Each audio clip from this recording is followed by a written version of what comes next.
Hey Kings, this is the first video on my new YouTube channel. We have an absolute banger for you today. I recorded the whole video with no audio, and then I deleted the PowerPoint that I made without saving it. So we're gonna watch a video of the PowerPoint and then voice over it. It's been a day. The brain damage. I can't. Anyways, new channel. Do leave a subscribe. Obviously, I don't make guides very often. The last one I made was like a year ago, but I'll make another one at some point. Otherwise, I'll just put up random gameplay clips. Whether or not you watch them, I want to see my number go up, so please click the subscribe button. I just had to reset it to 0. I'd really like to see it go up. Anywho, without further ado, we're gonna just kind of skim through this wonderful PowerPoint that I made, and my patience is completely gone, so you guys can pause and read these wonderful things that I've written, and I will be along there with you a little bit. And we're not even really going to play it because there's no point, there's no audio, right? So we'll just kind of go slide by slide.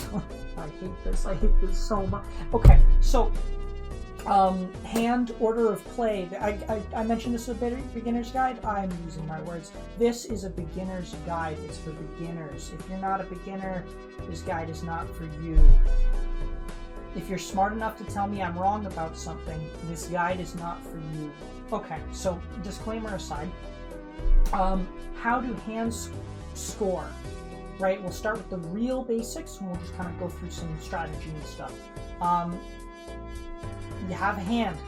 The hand you play is 2-pair, flush, whatever. You get a score based on the level of that hand. The level of that hand can be raised with celestial cards.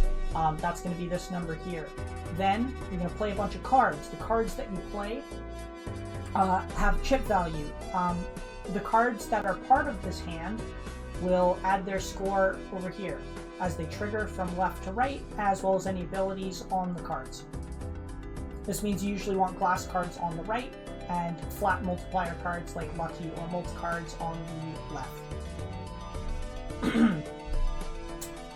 If you play cards with your 2-pair hand, let's say you play king, king, queen, queen, 7, the 7 will not score, but you can still play it to get rid of it and cycle, get another card. So it's always good to try and play 5 cards even if your hand does not need 5 cards.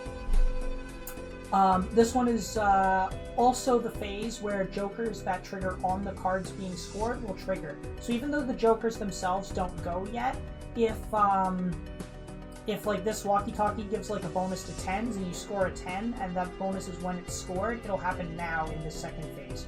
So some jokers can impact phase 2, which is the scoring phase.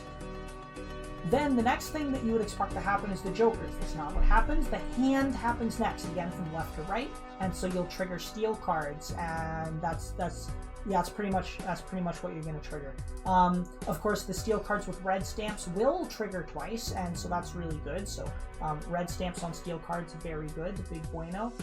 And then after that, your jokers will trigger from left to right. And of course, once again, this means that your X-Molt jokers are going to want to go on the right.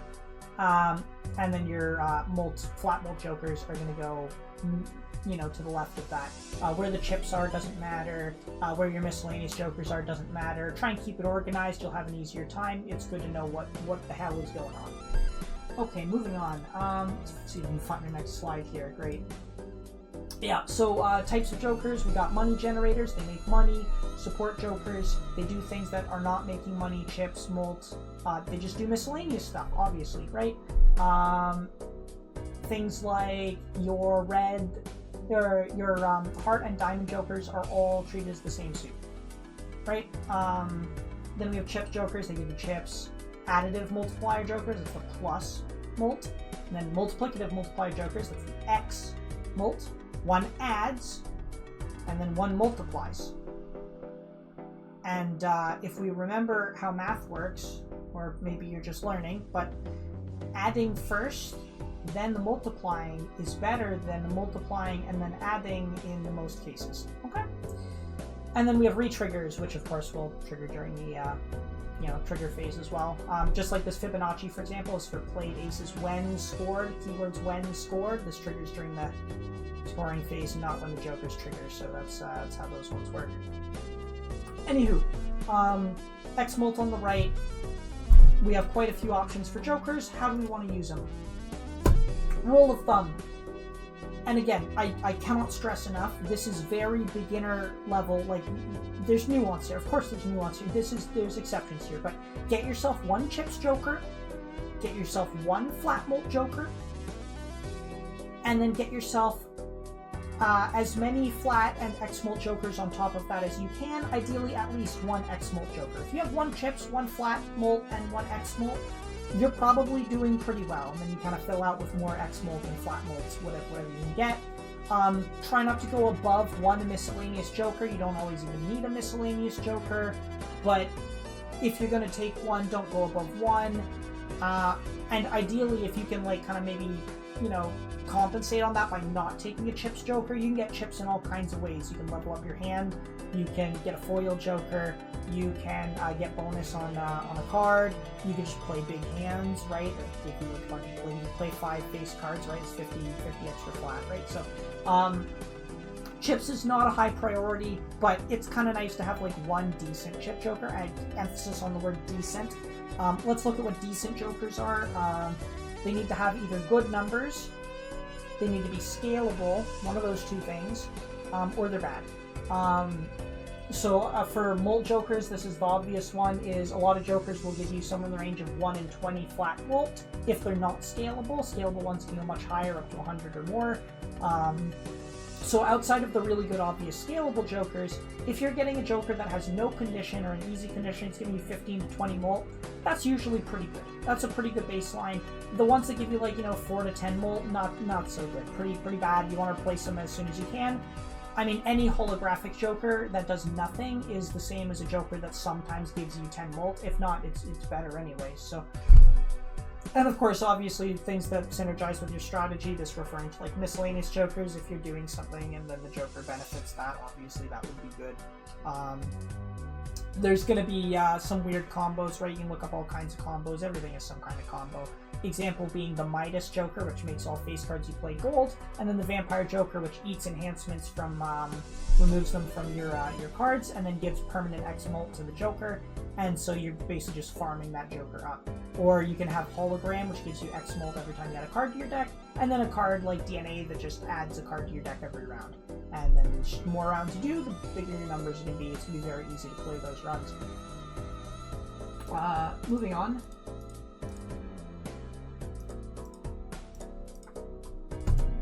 Okay, so just a little more on strategy here. I've left some kind of examples at the bottom of jokers that are kind of committed to specific strategies. Obviously, if you get any like suit ones, that can be really useful early too, especially if you're going to go into one of those suits. And it's pretty easy to switch off like one of those things early. But what you'll find is that if you want to do a good run and you want to clear, you want to commit to your strategy and work on it as soon as possible. So what I would say is that while you can pivot or you can leave yourself open, try and get into any strategy as quick as possible and then just go all in on that strategy. If you start a strategy early, you can probably flesh it out quite a bit. If you can't get into a strategy early and you're delayed to getting into a strategy until ante like 2-3, then you can maybe just restart, right? I mean, on low difficulties, you might still be able to squeak out a clear. Feel free to play it out. On the high difficulties, it's like, there's not always going to be that chance, right? Sometimes runs are dead out the gate. And you also just kind of are going to have to later on learn to play with whatever you get. So get used to playing different archetypes. Everything works. Like, look, even here, you can play 3 of a kind with just three cards in your hand. That's 20 molt joker. This can carry you quite far, right? And you can build off of that. Realistically, you'd probably pivot this late in the game into like full house, right? It's like a synergistic pivot. Whereas something like 2-pair, which ironically also can pivot into full house. I digress. This can very early in the run scale very large, right? So even 2-pair can be very good. But if you're playing like 2-pair and you don't have something like this that scales on it, it's not really going to do enough. You need to make sure you're playing those really good hands. Usually like flush, full house, straight, one of these things, 4 of a kind, 5 of a kind. Oh, yeah, just killed a fly. Okay, moving on, yep.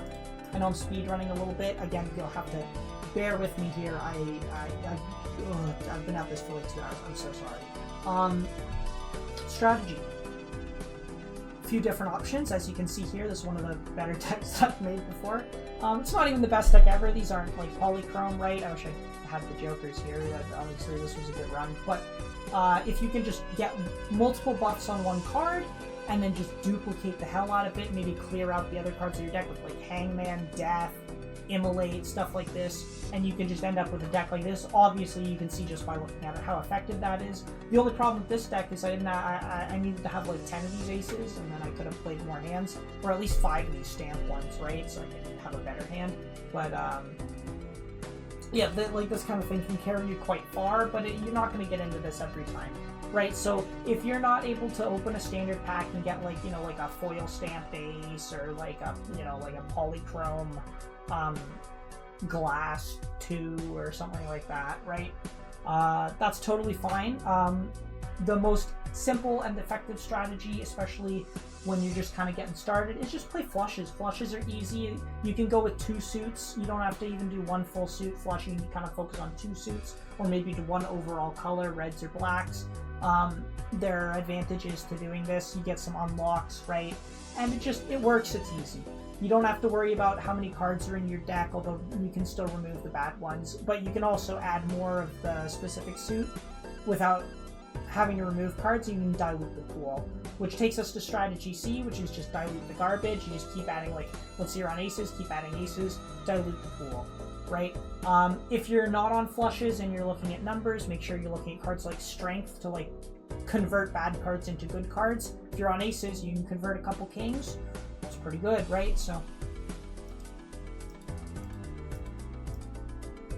all right, tags. Not going to get too into this one. I mean, you can see the screen, right? Just make sure that you can clear whatever stage comes after the tag, because you do not get a shop in between that tag and that next stage, and you're skipping basically 2 tiers of difficulty, right? So very easily you can just take a tag and then you're just not ready and you just die, right? So rule of thumb, if you don't know whether or not to take like one of these kind of like average tags at the bottom here, just don't, right? If you just play every floor, you're gonna do great, right? You'll do fantastic. But obviously some of these top ones, like very OP on anti-1, always take like spectral and negatives pretty much, unless you're gonna die on the next floor, and that's really tragic if that's the case, because man, that sucks. At least with the spectral pack you can kind of improve your deck in between, but you need to get to the shop to use these ones, right? These ones were buffed. All the ones that give you jokers, they make them free now. They didn't used to do that, so you used to maybe like, you would take this and you couldn't even afford the joker in the shop and you just suck, right? Now they're free, it's a bit better. If you have the tag and you don't see a joker in your shop, the tag will sit there, it won't trigger. So just because you hit a shop does not mean you're guaranteed to get that thing from the shop, right? You can re-roll to make it trigger if you have the money, but if you're out of money, you can't re-roll. A joker doesn't pop in the shop, you're gonna have to wait. But you know, outside of these like broken ones, just if you're not sure, just don't skip, right? Because like you can very easily just get value from doing the blinds, especially early when you don't have penalties on the small blind on the low difficulties. It's totally fine. Just run them. Okay, what have we got here? Yeah, clearing anti-1. This is just kind of like a bit of housekeeping. If you see a tag you want, you're going to skip 1, either or, and then take a tag. That's not too bad. As long as you can grab a joker from the shop, you can kill the boss. If you don't get a joker, we'll talk about how you do the boss with no joker in a second. But otherwise, you can just restart if it's not looking good. If you have the 2 premium tags you really want to skip twice, you got $25 twice, or double tag $25, something like that, for example, right? You skip twice, you have no jokers, you haven't been to the shop, you gotta kill that first boss. Easiest way to do it is just keep spamming hands and discards of 5 cards until you can force 4 of a kind or straight flush, because these are one-shot it, right? So you just have like, if you open your hand, it's 2 queens, just discard 5 cards that aren't a queen, so you're out of discards, then play 5 cards that aren't a queen, even if they're bad hands, until you get those 4 queens, play those 4 queens, you'll clear, right? So, and then, of course, the other way you can go about it is if you open your hand on that boss, you got like a flush, a full house, a straight, and they're kind of high. You can play those. Those will score around 300, sometimes a little less, but usually 2 of those high flushes will get you that clear. They'll get you that 600 points to clear that first boss. Likewise, for the first floor, for if you're not skipping and you're just going in with no jokers on the first floor, you want to hit that 300 points, flush, full house, straight, high cards, hit that 300. You might hit 298 if you're like a little bit too low on the cards, or maybe even 270 if you have like really low cards. So try and get like, you know, I think 5 or higher. So like queen, queen, queen, 5, 5, for example, or like if it's a flush, maybe like king, queen, 10, 7, 6 is probably sufficient, somewhere around there. And then of course, if shit hits the fan, it's just really bad, you can just redo it, don't worry about it, right? You're going to be doing a lot of restarts on high difficulties, better get used to it now. You have a bit more leeway though, so if you want to keep going, you know, be my guest, but time-wise, I like to start strong. Starting strong is a good way to make sure you clear a run, right? Alright, just a little list here. You can go through this one on your own, right, as well. This is just a lot of conditions that unlock jokers that are for some of the better jokers. I went through the list. This is, you know, some good stuff. So just make sure you're paying attention to these conditions, trying to unlock these as soon as you can. And then I actually learned, I think it was the Lucky Cat today, while I was looking at this. There's no unlock condition for the Lucky Cat. It's available at the start as a joker, but it will only appear after you have a lucky card in your deck. And I didn't know that. It's just kind of like a weird thing, right? So, you know, this game is very deep, but if you're not playing with all the jokers from the get-go, you're gimped a little bit, even though you have plenty of advantages by not being on the higher difficulties. You're going to want to unlock these as quick as you can, and unlocking them is easiest on the lowest difficulties. So work towards these now, so you're not trying to work towards them while you're doing your high difficulty runs, right? Some of these can be done immediately, like the discard royal flush, right? You just spam restarts until you kind of get this, with discarding, right? And the same thing with the, I think, continue from the main menu, etc. Bit of play strategy. I mentioned already, if you're playing under 5 cards for a hand like 3 of a kind, still play 5 cards. They may not score, but you'll cycle faster. Same thing with discards. Try and discard 5 cards when you're doing it. The more you can cycle, the more you'll get to stuff. Best example I can give is if you have 2 kings and 2 tens, you got a hand size of 6. If you discard 2 cards 3 times, you're only seeing 6 cards in your deck. You're not very likely to get what you're looking for. But if you commit to either the kings or the tens, right, you discard 4 cards instead, let's say, then, and you just kind of go for specifically the kings, or you discard the kings and go specifically for the tens, then you're discarding like 12 cards, and you're digging twice as much through your deck, right? And so you're going to have an easier time finding those cards. There's nuance to all of these, obviously, right? That I put the disclaimer here, because none of this is 100%, of course, right? Obviously, but anyways, yeah, committing to the hand, you know what you're looking for. Make sure you know how many points your hand scores. Even if you can't do the math yourself, if you just play a 3 of a kind under the same conditions you played a 3 of a kind before, well, you should, generally speaking, get the same number of points you got before. So if you know your 3 of a kind under the same conditions gives you 10k points, and the boss is 20k points, and it's, you know, you should know that you're going to clear it in 2, and if you, maybe, let's say you don't have 2 hands left to get that last 20k points, maybe you need to start looking for a better hand, or you're going to break your run, right? So maybe look for a full house, look for a 4 of a kind, look for a 5 of a kind, right, before you commit to that last hand. Use your discards. Don't let yourself sit on discards. You only get money for extra hands you have, not for extra discards you have. There's a deck that does that differently, but for the most part that's true. So just use your discards, conserve your hands, try and one-shot things when you can, 2-shot things when you can. And of course, there's I think there's also jokers that are an exception to this, right? You get the or even just if you're playing lucky cards, right? The more lucky cards you play, you get chances to make money, right? And so sometimes playing more hands ends up working in your favor. I believe that's it. Yeah, that's all I've got today. I'd say we speed ran through it, but somehow it still took 20 minutes. Oh my god, I really, ooh.